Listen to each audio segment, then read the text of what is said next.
మీరు ఎలాంటి బిజినెస్ చేస్తున్నా ఏఐ టూల్స్ ద్వారా మీ బిజినెస్ ని డబుల్ చేసుకోవచ్చు. జస్ట్ 49 రూపీస్కే ఏఐ టూల్. నమస్తే రమ్మగారు. నమస్తే జయ.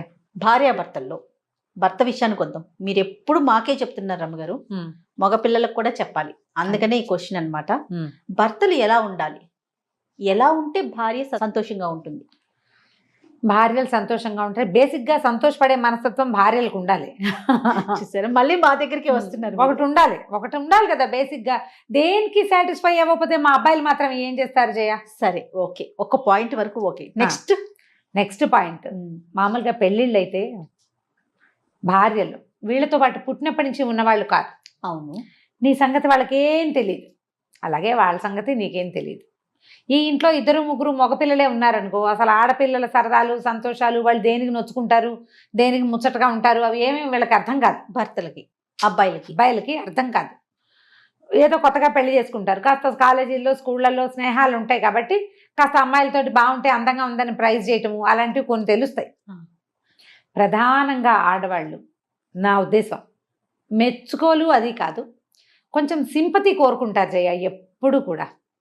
అయ్యో అంటే బాగుంటుంది, అయ్యో నీకు టైం సరిపోలేదా, అయ్యో నీకు కుదరలేదా, అలాంటి మాటలు ప్రతి ఆడవాళ్ళకి నచ్చుతాయి. పూర్తిగా ఎంజాయ్ చేస్తాం, సింపతిని బాగా ఎంజాయ్ చేస్తాం. ఇప్పుడు ప్రైజ్ చేశారనుకో, ఎంత బాగున్నావు, నువ్వు ఎంత బాగున్నాయి, నీ కళ్ళు కలువలు, నీ ముక్కు సంపంగా, నీ పెదవులు దొండపళ్ళు అంటే అది మనకు ఒక్కళ్ళకే. మా ఆయన నన్ను ఇలా మెచ్చుకున్నాడు అని అందరికీ చెప్పుకోలేకపోతాం. కానీ పాపం నేను నాకు కష్టంగా ఉందని మా ఆయనకి చాలా బాధపడ్డారు అంటే ఆ మాట చెప్పుకోవడానికి మనకు చాలా బాగుంటుంది. ఇవన్నీ రొమాంటిక్ కబుర్లు చాలా తక్కువ మందికి చెప్తాం, అందరికీ చెప్పుకోలేం కదా. అంతేగా. అవతల వాళ్ళు సింపథెటిక్గా మనతోటి జాలిగా ఉంటారు మన మీద. జాలి ఎప్పుడు వస్తుంది? అయ్యో పాపం అనే ఫీలింగ్, ఆపేక్ష ఉన్నప్పుడే కదా వస్తుంది. దాంట్లో ప్రేమను ఫీల్ అవ్వగలుగుతారు. అమ్మాయిలకి ప్రధానంగా వాళ్ళని మెచ్చుకోవటం ఎంత ఇంపార్టెంటో వాళ్ళ కష్టాన్ని గుర్తించడం కూడా అంతే ఇంపార్టెంట్. ఏదో పని చేస్తారు అంటే పని చేసిందని గుర్తించాలి. అది కష్టమే ఉంది, తన బాధ్యత కదా అని అనుకుంటారు రమ్మగారు. జనరల్ గా మగవాళ్ళ ఫీలింగ్, రోజు చేసే పని మెచ్చుకోలేంటి, ప్రతిరోజు తన ఇంట్లో తన పని చేసుకుని దానికి మెచ్చుకోలేంటి? అవును, అది పాయింట్. ప్రతిరోజు కాదు, అప్పుడప్పుడు, కనీసం అప్పుడప్పుడు. అది కూడా ఈ రోజు వారడి అది నీ బాధ్యత అంటానికి ఈ రోజున కుదరదు జయ. ఆడవాళ్ళది ఒక బాధ్యత, మగవాళ్ళది ఒక బాధ్యత అన్న కాన్సెప్ట్ పోయి చాలా సంవత్సరాలైంది. నీ పుటకల నాడే పోయింది, అది పోయింది. అది లేదు. వీళ్ళిద్దరూ కలిసి ఒక సంసారాన్ని ముందుకు తీసుకెళ్ళాలి. మనం ఆ కాన్సెప్ట్లో ఉన్నాం. మనం అన్ని అమెరికనైజ్డ్ ఐడియాలు తీసుకుంటున్నామా లేదా? అవి బాగా ఫాలో అవుతాం. చాలా విషయాల్లో మనం ఫారిన్ అన్ని కంట్రీస్లో ఉన్న రకరకాలవి ఇంట్రెస్టింగ్గా ఉండే ప్రతిదీ తీసుకుంటున్నాం. ఈ ఇల్లు బాధ్యత ఆడదాంది అనే పాయింట్ నుంచి సంసారం దిద్దుకోవడం స్త్రీల బాధ్యత అని ఎందుకు అనుకోవాలి? ఇద్దరిది బాధ్యతే కదా. మరి ఒకళ్ళనొకళ్ళు మెచ్చుకోవాలి, ఒకళ్ళ కోసం ఒకళ్ళు పనిచేయాలి, ఒకళ్ళ మీద ఒకళ్ళు జాలిపడాలి. ఇది తప్పదు కదా. ఒకళ్ళ కోసం ఒకళ్ళు వెయిట్ చేయాలి, ఇది చేయాల్సిందే. ఇలా చూసుకుంటేనే భార్యలు బాగుంటారు అని చెప్పడం నిజంగా రాంగ్ కాన్సెప్ట్. నువ్వు క్వశ్చన్ అడిగావు కానీ నేను ఇద్దరికీ చెప్తాను, ఎవరో ఒకళ్ళకి చెప్పటల్లా. ఎప్పుడు భార్యని ప్యాంపర్ చేయాలి, బాగా ముద్దుగా చూసుకోవాలి, ఆమె మెచ్చుకోవాలి, ఆమె అందాన్ని మెచ్చుకోవాలి, ఆమె చేతకాపైనా ఏమనకూడదు, కేకలేయకూడదు, ఇలాంటివి కుదరవు కదా. ఇద్దరు కదా రమ్మగారు, ఇద్దరు కదా, అలాంటివి కుదరవు. కాకపోతే ఏంటంటే ఆమె కష్టపడుతుంటే అయ్యో పాపం అనుకోవాలి. ఆడవాళ్ళు కొన్ని పనులు చేయగలుగుతారు, కొన్ని పనులు చేయలేరు. అవును, ప్రెగ్నెన్సీ కష్టం మగవాళ్ళకి అసలు జీవితంలో తెలిసే అవకాశం లేదు. ఆ కష్టం అంతా ఆడవాళ్ళది. భార్యలు కడుపుతూ ఉంటే కొంచెం ఆడవాళ్ళకి అంటారు, అందరు అంటున్నారు, వాళ్ళందరూ కనలేదా అని అనకూడదు. అలా అన్న మగవాడిని భార్య ఎప్పటికీ క్షమించదు. మా అమ్మ మా అక్కయ్యలు వాళ్ళందరికీ అన్నారు కదా, ఏం నీ గొప్ప అనకూడదు. ఈ మాట భలే బాధిస్తుంది. అవును, ఎందుకంటే ఏ ప్రెగ్నెన్సీకి ఆ ప్రెగ్నెన్సీ ఎవరి కష్టం వాళ్ళదే. ఒక్కోళ్ళ శక్తి ఒక్కో రకంగా ఉంటుంది, ఒక్కొక్కళ్ళ మానసిక పరిస్థితి ఒక్కోలా ఉంటుంది. గుర్తుపెట్టుకుని ఈ మాట, అందరూ ఉన్నారు మనము ఉన్నాము అని అనుకోకూడదు. నీకు నేను స్పెషల్, నాకు నువ్వు స్పెషల్. ఇంతమంది ఆడాళ్ళు ఇంతమంది మగవాళ్ళు ఉంటే మన ఇద్దరినే ఎందుకు కలిపాడు దేవుడు అని ఆలోచించాలి. అది ఆ ఆలోచన లేకే పెళ్ళాలని పుట్టిళ్ళకి తరిమేసే మొగుళ్ళని వదిలిపెట్టేసి పుట్టిళ్ళకి వెళ్ళిపోయే ఆడవాళ్ళు ఉన్నారు. భగవంతుడు ఇంతమంది ఉంటే మన ఇద్దరమే ఎందుకు కలిసామని ఎందుకు ఆలోచించరు మీరు? ఒక్కొక్కళ్ళు పెళ్లి చేసుకునేటప్పుడు చేసుకుంటారు, తర్వాత నువ్వు లావుగా ఉన్నావు, సన్నగా ఉన్నావు అని పిచ్చి మాటలు మాట్లాడతారు. చేసుకునేటప్పుడు తెలియలేదు, జగదేక సుందరిని చేసుకున్నా దానికి 40 ఏళ్ళు వస్తే దానికి ఒళ్ళు వస్తుంది, దాని జుట్టు తెల్లబడుతుంది. తప్పదు కదా. పోనీ సహజం ఆ కదా. మాటనే మీరు అలానే ఉంటారా? పెళ్ళప్పుడు ఎలా ఉంటావా? ఉన్నారో అలాగే ఉండగలుగుతారా? నువ్వు ఉంటావా జగదేక వీరుడిలాగా? అది. ఉండవు, ఉండలేవు. కాలం నా మీద ఎలా పనిచేస్తుందో నీ మీద కూడా అలాగే అందరి మీద అదే పనిచేస్తుంది. ప్రభావం కదండి. అది తప్పించుకోలేం కదా. మనము ఈ లోక రీతిని అర్థం చేసుకోలేక ఏవో హై ఎక్స్పెక్టేషన్స్ తోటి మనతో ఉన్న కంపెనీని హాయిగా ఉంచడం చేత కాకపోవటం. మామూలుగా మనం మొగతనం లేదు ఇలాంటి పదాలు వింటాం, ఇలాంటి బ్యాడ్ వర్డ్ కదా. అవునవును. మొగాడు కాదు మొగతనం లేదు అంటే ఒక తిట్టు. అవును. నీతో ఉన్న అమ్మాయిని సంతోషంగా ఉంచలేకపోవటం కంటే పెద్దది ఏదైనా ఉందా అసలు నీ జీవితానికి లోటు?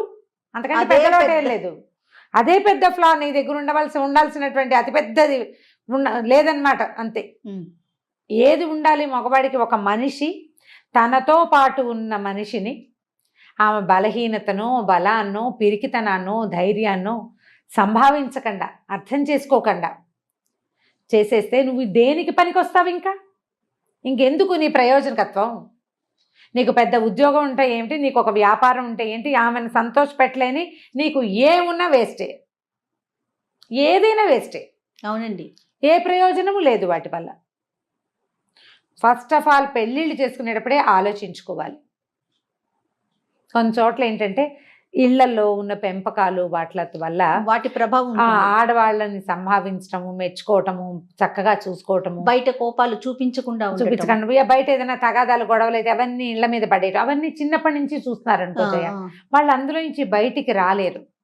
ఈ మధ్య చాలా తరచుగా మనం వింటున్నాం ప్రీ మ్యారిటల్ కౌన్సిలింగ్ అని. అవునండి.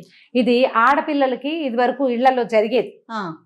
అత్తయ్యలు, మేనత్తలు, పెద్దమ్మలు, నాయనమ్మలు, అమ్మమ్మలు అత్తారింట్లో ఇలా ఉండకూడదని, అత్తారింట్లో ఇలా ఉండాలని, ఇలా చేస్తే అత్తారింట్లో కుదరదని అలా చెప్పేవాళ్ళు. అవన్నీ అత్తారింటి మాటలు అనుకో. ఇప్పుడు అత్తారిళ్ళు లేవు, ఎవరిళ్ళు వాళ్ళవేను. అంతే. మరి ఎలా అబ్బాయి అమ్మాయితోటి ఉండటం ఎట్లా, అమ్మాయి అబ్బాయితో ఉండటం ఎట్లా? పెళ్లి చేసుకునే ముందే లేదా పెళ్ళైన కొత్తల్లోనే మనం సరిగా ఉండలేకపోతున్నాం, ఎందుకు మన ఇద్దరం కొట్లాడుకుంటున్నాం అని కూర్చుని ఆలోచించుకున్నా సెట్ అయిపోతుంది. ఈ అమ్మాయిని హ్యాపీగా ఉంచలేదు, నా బతుకెందుకు అని ప్రశ్నించుకోవాలి ప్రతి మగపిల్లాడు. ఆడవాళ్ళకు కూడా ఈ ప్రశ్నలు ఉంటాయమ్మా. ఖచ్చితంగా. అప్పుడు ఆ టాపిక్ చేసేటప్పుడు డెఫినెట్ గా అదే మాట్లాడుకుంటాం. ఇది కూడా అమ్మాయిలు కూడా ఇప్పుడు మనం మన ఇల్లు వదిలిపెట్టి వీళ్ళ ఇంటికి వస్తే అతని అమ్మాయికి ఏం భరోసా కావాలి? నాన్నలాగా ఇతను నా వెనకాల ఉంటాడనే భరోసా కావాలి కదా. ఖచ్చితంగా కావాలండి కదా. వదిలిపెట్టేసి వచ్చిన మంచి పొదరిల్లు లాంటి ఇంటి నుంచి పిచ్చిగూడు లాంటి ఇంట్లోకి వచ్చినా ఒక సెక్యూరిటీ ఉందనిపిస్తే ఉండిపోతారు హాయిగా. వాళ్ళని హాయిగా ఉంచలేకపోతున్నావు అంటే నువ్వు ఆ సెక్యూరిటీ ఇవ్వలేకపోతున్నావు అని కదా అర్థం. చాలా విషయాలు ఉంటాయి జయ. ఏదో ఒక్క విషయంలో వీళ్ళకి మెచ్చుకోలు, వీళ్ళని నచ్చటము, వీళ్ళని ఓకే అంటమే కాదు. అవునండి. అన్ని విధాల ఒకళ్ళకొకళ్ళు సాయిదా ఫాయిదాగానే ఉండాలి. ఇందులో మళ్ళీ అత్తగారులు వస్తారు, ఆడపడుచు వస్తారు, చుట్టాలు వస్తారు, మామగారులు ఉంటారు, అతని ఫ్రెండ్స్, అతని కలీగ్స్, చుట్టుపక్కల ఇళ్ళవాళ్ళు, సమాజం, ఇదంతా ఉంటుంది. సమాజం ఎలా నీకు నువ్వు నాకు నేను అనే ధోరణి వీళ్ళిద్దరి మధ్యలో గనక ఉంటే సమాజంతో మెల్లిగా కొద్ది రోజుల్లో సర్దుకుంటారు. అసలు మెయిన్ ఉండవలసిన చిలకా గోరింకాకే ఇది లేదు, అన్బన్ను. వీళ్ళు కలిసి ఉండరు. ఆ అమ్మాయికి ఏదో కావాలి, అతనికి అది అర్థం కాదు. ఆ అమ్మాయికి హై ఎక్స్పెక్టేషన్స్, అతని లో క్రియేషన్స్. ఎలాగా? అది కష్టం కదా. ఇలాంటివి ఉన్నా కూడా కూర్చొని మాట్లాడుకుంటే మీరు అన్నట్లుగా సెటిల్ అవుతుంది. అబ్బాయిలు కూడా వినాలిగా. కూర్చొని మాట్లాడుకోవాలి అనగానే మా అమ్మని పిలుస్తా అంటాడు, మా అమ్మకి చెప్తాడు. అసలు నీతో మాట్లాడేదేంటి అనే వాళ్ళు కూడా ఉన్నారు. వాళ్ళు ఉన్నారు, నీతో మాట్లాడేది ఏంటంటారు, లేదా మా అమ్మ కూడా ఉండాలంటారు. అమ్మ కాదు కదా కాపురం చేసేది భార్యతోటి. ఇది ఎక్కడి నుంచి పెంచాలి? నేను మళ్ళీ ప్రతిసారి మొదటికి వెళ్తున్నాను అంటావు. ఇప్పుడు నువ్వు పిల్లల పెంపకాల దగ్గర ఉండాలి. ఇది 200% అండి. మగపిల్లల్ని పెంచేటప్పుడే వాళ్ళకి ఇతరులని సంతోషంగా ఉంచే లక్షణాన్ని పెంపొందించాలి, మనం అలవాటు చేయాలి. కరెక్ట్ అండి. అది చెప్పాలి. వాళ్ళ పని వాళ్ళు చేసుకోవాలి, వాళ్ళు ఇండిపెండెంట్గా ఉండాలి. అవతల వాళ్ళని ఎంతసేపు డిస్ప్లేస్ చేసి ఎలాగైనా వాళ్ళ పని చేసుకోవాలి అనే ధోరణి పెంపొందించనివ్వకూడదు. వద్దనాలి, చెప్తూ ఉండాలి. ఇలా చేస్తే ఏ అమ్మాయి నీతో కాపురం చేస్తుందిరా అనాలి. మనం ఆడపిల్లలు అంటాం కదా, అత్తారింటికి వెళ్ళి ఇలా చేస్తే ఇంకేమైనా ఉందా అని అంటున్నట్టుగానే అబ్బాయిల్ని కూడా అనాలి. ఈ ధోరణి ఉంటే ఏ పిల్ల కాపురం చేస్తుంది నీతో? ఇదేం పద్ధతి?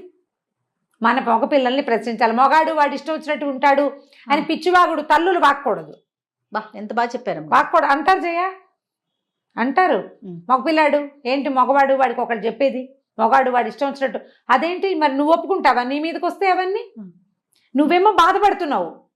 ఓ పక్కన తల్లులు తమ మగవాళ్ళ దౌష్యానికి బాధపడుతూ కూడా తమ కొడుకుల్ని ఇలాగే తయారు చేస్తారు. నేను పడలేదా, నేను పడ్డాను కదా, నువ్వు కూడా పడు పడు వాళ్ళు కూడా ఈ ఉంటారు. నువ్వు కూడా పడు అనే దానికి స్వస్తి చెప్పండి అమ్మా. ఈ రోజు అది కాదు, ఇవాళ మనం దాంట్లో లేము. మనకి ఆధ్యాత్మికత ఉంది, ప్రపంచంలో భక్తి ఉంది, దాంతోపాటు ఆడ మగ ఆకాశంలో చెరి సగము, ఈ పాయింట్లు కూడా ఉన్నాయి. వాళ్ళు కూడా మన మగ పిల్లలతోటి సమానంగానే పరుగులు పెడుతున్నారు. ఎల్కేజీ నుంచి జయ అవును. జీవన పోరాటం చేస్తూనే ఉన్నారు, అలుపెరగని యోధుల్లాగా. అవును. మరి ఎలా వీడు ఎక్కువైపోయాడు? వీడు మగతనంతో అమ్మాయి కంటే ఎట్లా ఎక్కువ అవుతాడు? అమ్మాయి తక్కువేంటి, వాడు ఎక్కువేంటి? ఇద్దరు ఒకటే కదా. ఇద్దరు సమానమే. వీళ్ళిద్దరిలో కొన్ని తేడాలు ఉంటాయి ఆడామగా అవటం వల్ల. ఆ అమ్మాయికి కొన్ని బలహీనతలు ఉంటాయి, కొన్ని బలాలు ఉంటాయి. మగవాడికి కూడా కొన్ని బలహీనతలు, కొన్ని బలాలు ఉంటాయి. ఆ బలహీనతని ఈ బలము, ఈ బలహీనతని ఆ బలము రెండు కలిపి క్లబ్ చేసి మ్యాచ్ చేసుకోవాలి. ఆ మ్యాచ్ చేసుకోవడానికి ఈ ఆడపిల్లకి మగపిల్లాడికి మిగిలిన సమాజం అవకాశము, సమయము ఇవ్వాలి. వాళ్ళని వాళ్ళతో గడపనివ్వాలి. మనం చేరిపోకూడదు. అబ్బాయిలు కూడా ఎంతసేపు అన్ని అమ్మతోటే చెప్పి అమ్మ ఒప్పుదలే ఉండాలని, మన భార్య వేసుకునే బట్టలు కూడా అమ్మ ఒప్పుకోవాలి, ఇలాంటి పిచ్చి ధోరణి తగ్గించుకోండి.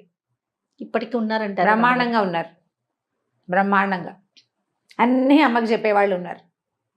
అమ్మాయిలు కూడా తమ ఏదో ఒక కుందేటికి మూడే కాళ్ళని, ఒక్క కాలే ఉంది నా కుందేలుకని అలాగే కావాలని, మనమ్మ చెప్పినట్టే మన మొగుడు వినాలనే ధోరణి ఉన్నారు. వాళ్ళ అమ్మకి డిసాటిస్ఫై అయితే అమ్మాయికి నచ్చదు. మా అమ్మ నాన్న నేనే చూసుకోవాలంటుంది. తనేమో అమ్మ నాన్నని చూసుకోవాలి, అతను మాత్రం తనను చూడాలి. ఇది తప్పే కదా జయ? ఖచ్చితంగా తప్పేనండి. ఇది చాలా తప్పు. ఈ ధోరణి మార్చుకుంటే అమ్మాయిలు సంతోషంగానే ఉండగలుగుతారు. తప్పకుండా రమ్మగారు. నమస్తే జయ.